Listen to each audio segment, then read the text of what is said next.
How's it going, everybody, and welcome back to Comics in the Basement. We are your hosts as always. I'm Eddie. And Miguel, right here on the Nerdy Basement channel, the premier place for your nerdy news. What's going on? What's going on, people? Everybody? Welcome to Comics in the Basement number 28. Oh my god, it's already 28 episodes that we did just for Comics in the Basement. Dude, and guess what? Business is booming because we are doing fantastic. Damn right, and that's a large part to you guys. Really appreciate all the help that you've been giving us and the support overall, because from if you listen to our TMB episodes, we took the title, I guess you can say, of most plays on our page. So from TMB and CITB, CITB episode took the most plays, and that's on large part of you guys, and we can't thank you enough. Really appreciate it. We're trying to keep the crown. We're trying to keep the crown, guys. So we need your help. We need your support. But most of all, just keep listening to the Nerdy Basement. Yep. And the story of which we get our title, Swords at the Ready, because we're talking about Ten of Swords. Yes, and creation though. All right, this is like literally the issue 1 of the full-on arc, which he's been teasing for the last 2 issues or so, and more so, honestly, from X-Men for Jonathan Hickman. Teasing from like freaking House of X and Powers of X. That's true. Because if we're not mistaken, that's when they did the 5-card reveal, and one of the cards was the Ten of Swords. Yes. And that was kind of like the running theme, and we never knew when anything was going to be made of it. But in true Jonathan Hickman fashion, everything that happens for a reason. It'll come back around. Yep. At some point. Yeah, word.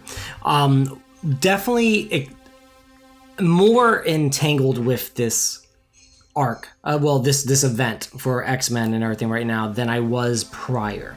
For whatever, I get it. The swords are a gimmick, you know what I mean? Each thing represents something, and now they're using it because what creation does is build the actual story of what this arc is about. It's now going to be a tournament between the 10 best of the best for these swords, and also control of Krakoa, and vice versa for Arakko.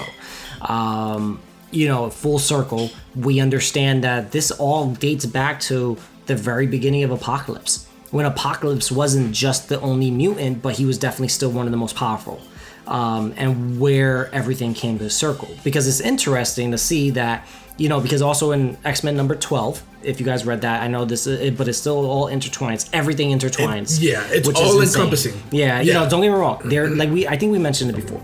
All these extra titles like X Factor, Hellion, this and that, Excalibur, Marauders, they all intertwine because they're all talking about the one space of Krakoa and what they mean for the mutant nation, right? Do all of them have the same impact as all the other titles? Not really. Sometimes they really don't hit the mark. Sometimes they're just fun, like New Mutants, right? By the way, if I could just say something real quick about Marauders. I don't know if you've read Marauders. Yeah, I'm still all right. So the last thing I read was they found Kitty's dragon.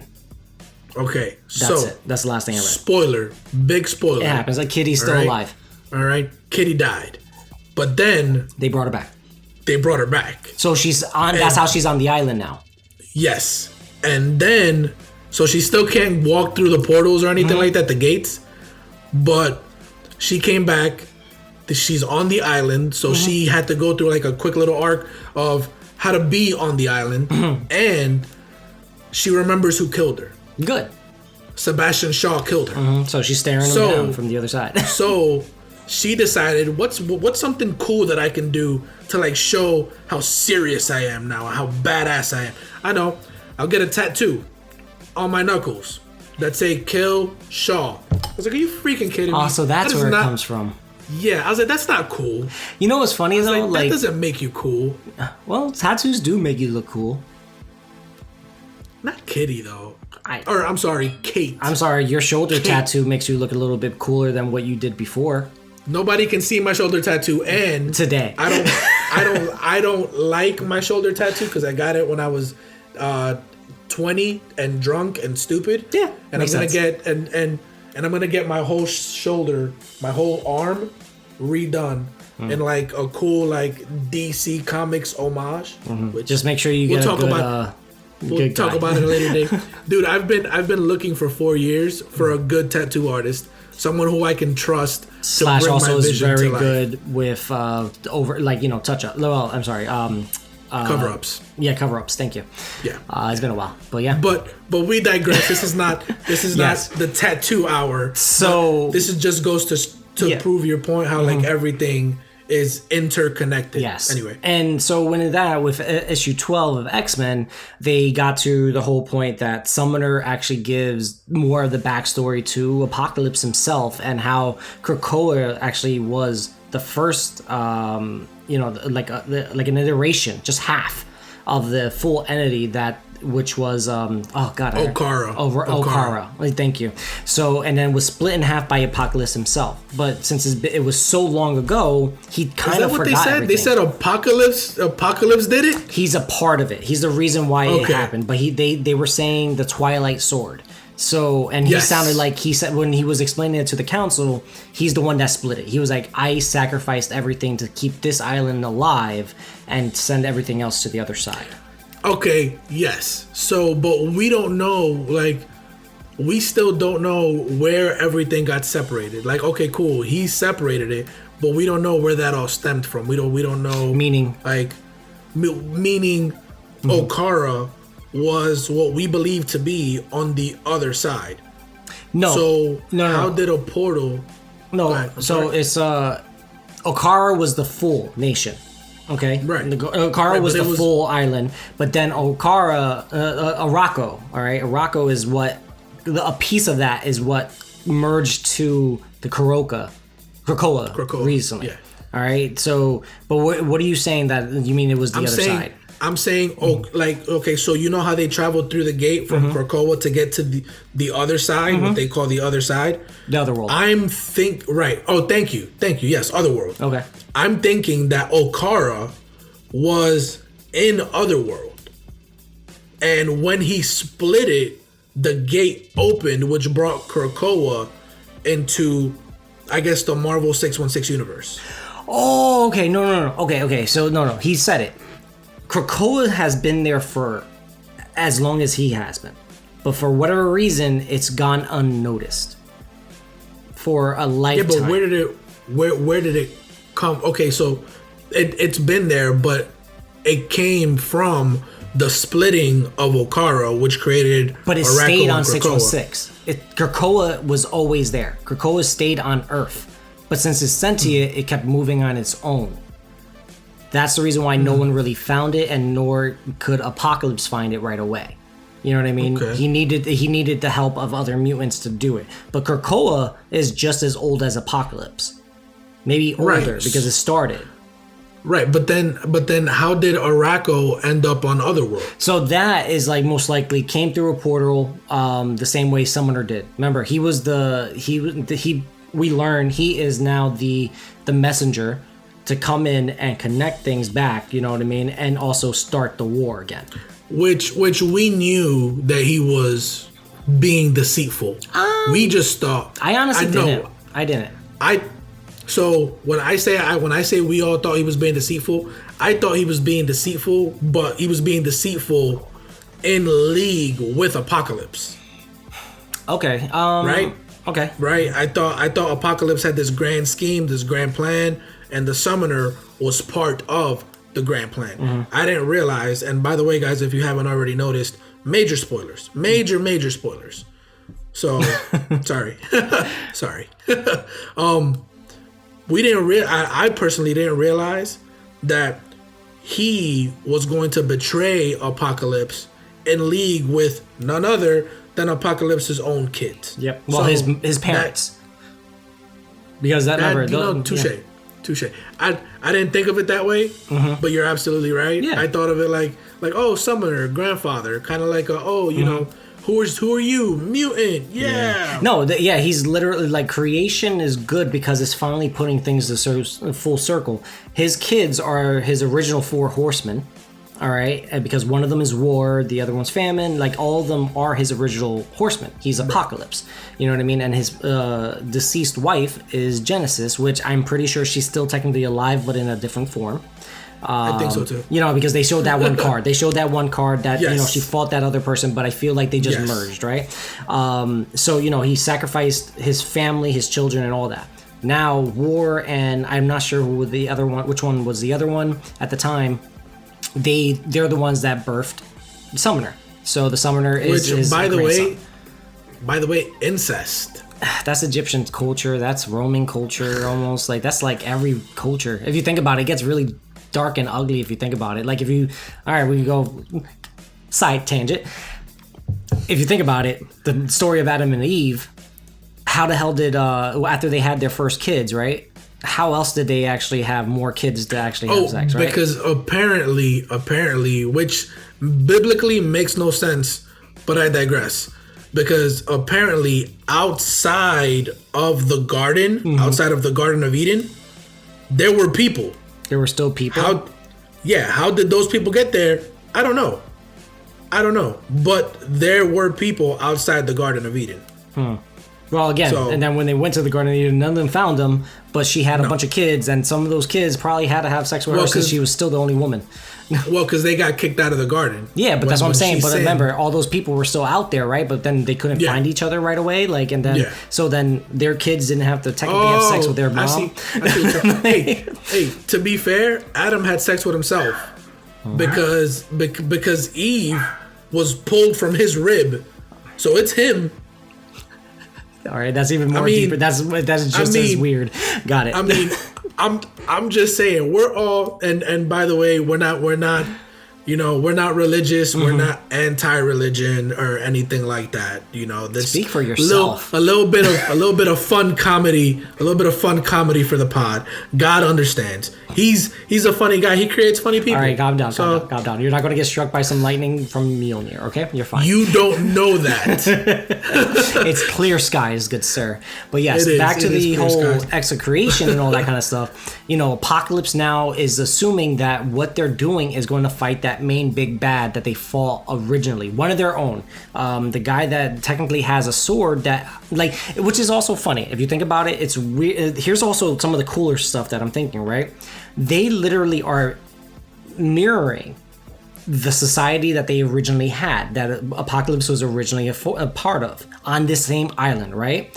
Because the only difference they did was split like the councils, like, you know, to like fall, summer, and spring and winter, right? The seasons, right? The seasons, right? So they just made their own little spin to it.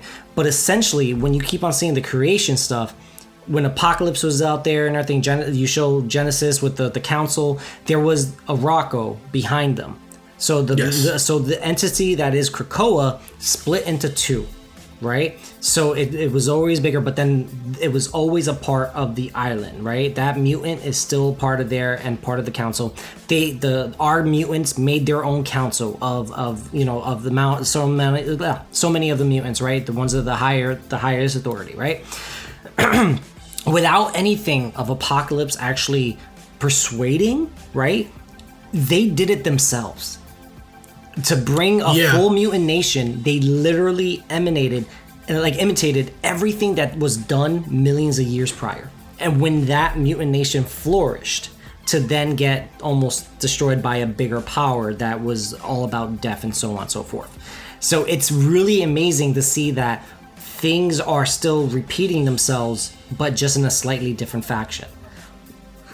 Right? That's interesting. It's really cool because, like, when if you remember that scene in the comic, it goes from you're looking at our council, our quiet council, and then it kind of splits into. Then it shows the same mirror image of the Genesis talking to their council for like a Rocco. So That's crazy. actually super interesting. That's actually really cool. And I'm actually really glad that you caught that, because I definitely did not catch that. I was busy. looking at Magneto, who was like Apocalypse, you're stupid. I know I don't condone what you're doing. Like, do what you want because you're Apocalypse, whatever. You're like 1,000,000 years old, but we do not agree. We do not condone. We're not And about that life. and Apocalypse was just like, yeah, whatever, dude. He was I'll like, ask for volunteers. but ask that dude right behind you, by the way. You know what I mean? Because the big dog actually talked. He was like, homies, you're guests. He was like, this is my island. I literally could kill you all right now if need be. That's what Krakoa says.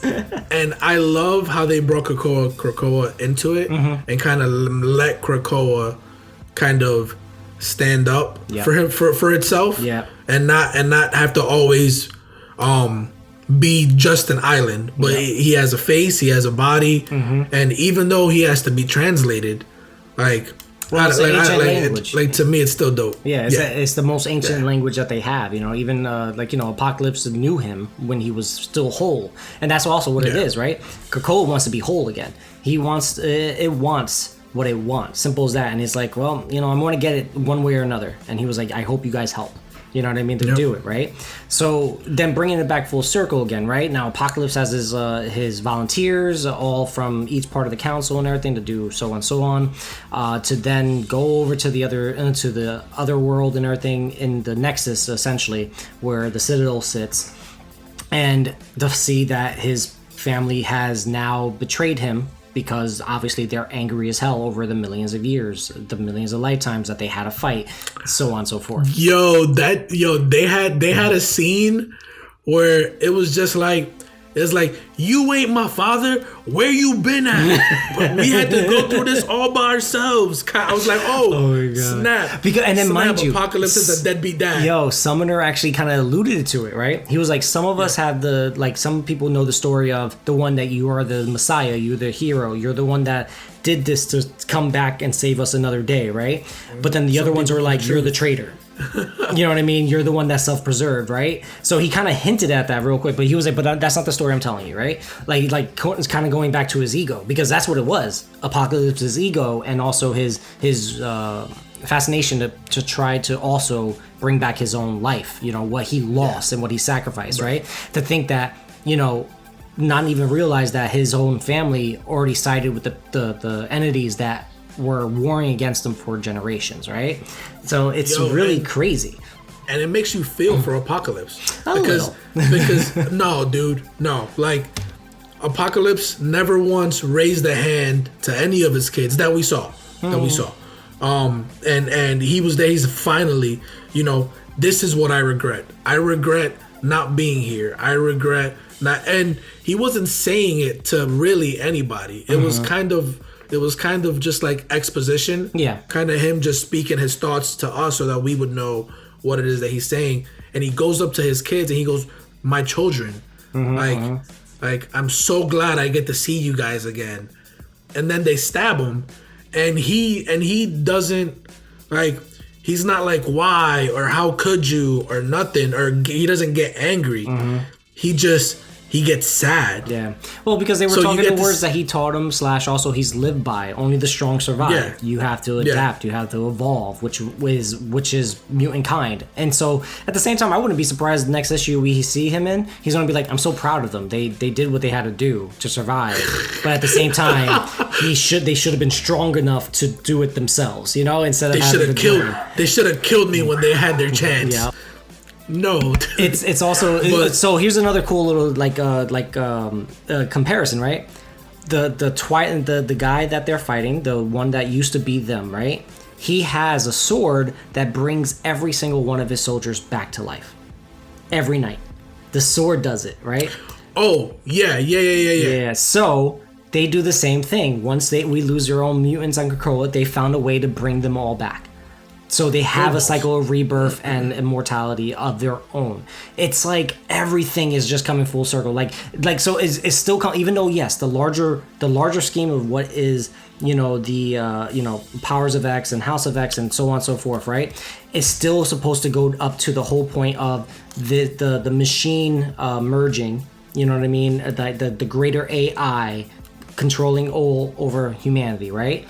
So it's like we know this is the end game, right? They need to stop them, but now we have to deal with all these other things that almost are so completely relatable to what we're already doing, like what they're trying to get to. You know what I mean? And it's intense. It's cool to know that there was a whole race of apocalypses, and he's the only one that stayed on Earth besides Krakoa.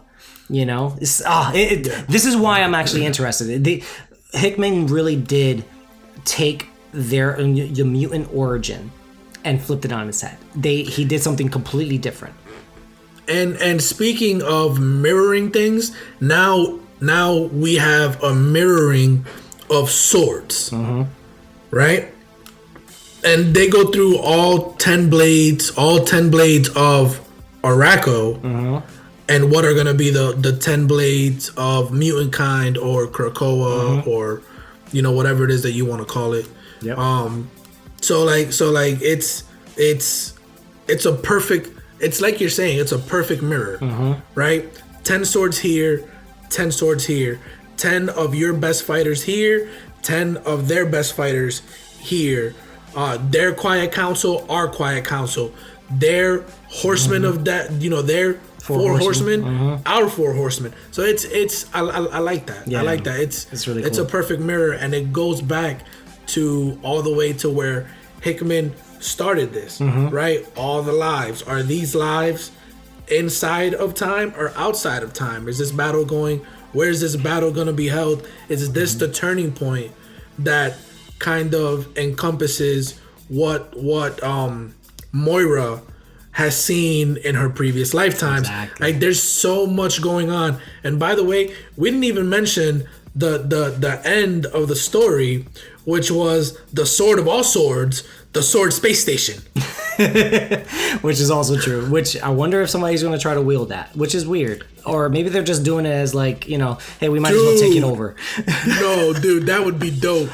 That would be dope if they say "fuck you" and your swords, and then just crash the sword space That's station. actually funny. That would be funny. Or freaking Krakoa grows a fucking arm and grabs the sword space And station. wields the sword. Oh man! All right, guys, we're getting crazy. We're getting crazy with the speculation. Oh my God. But 10 of swords or X of swords. Yeah. It's really 10 of swords. Yeah, X is the creation. Roman numeral. X of swords, creation. Number one. Now, from here, you're going to jump into a bunch of other stories that it's going to tell you at the end of the issue. I think the next one is X Factor. I want to say X-Force? X Factor or X. X Factor number 4. Yeah, X Factor, yeah. X Factor issue number 4. That's going to be the next one. Wolverine, But, remember, Wolverine needs to get Masamune again. He has Muramasa. Muramasa? Yeah. Is it Muramasa? Oh, Muramasa. Yes. Yeah, you're right. Muramasa, so we get to see that sword, that legendary sword that is able to actually kill Wolverine. You know what I mean? Him wielding the actual sword itself. And, so many fun swords. And we need to get, like with X-Force right now, the Cerebro sword that Xavier needs to wield. That one is in control with the, who are they? They're not the Orojis, they're the flower ones, but they're in Russia right now with this. I forget what these guys are called, because there's Orochis, there's the I think there's Xeno.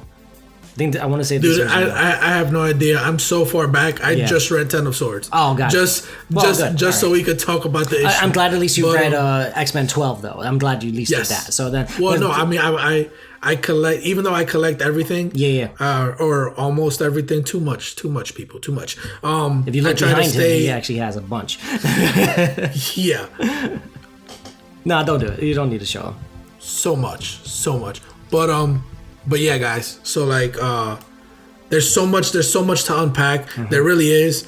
Between X Factor and X-Force, Wolverine, like so many titles. So just make sure that you guys keep an eye on the Nerdy Basement. Make sure you guys keep an eye on Comics in the Basement on Instagram for all your information coming about comics. Yeah, there you go. I hope you guys enjoyed that one and everything. Definitely check it out. Also check out the tie-ins, like Miguel said, because you're gonna have to to get the full story. You need the tie-ins. This is one of the first times that they actually matter. So keep in mind with that, guys. All right. And if you guys liked what you guys have seen on this YouTube video, make sure you guys follow us on all the social media platforms, and make sure that you guys listen to the rest of this podcast over on SoundCloud or Amazon Music or wherever podcasts can be found. We hope that you guys enjoyed it. I'm Miguel. Eddie. See you next time. Peace.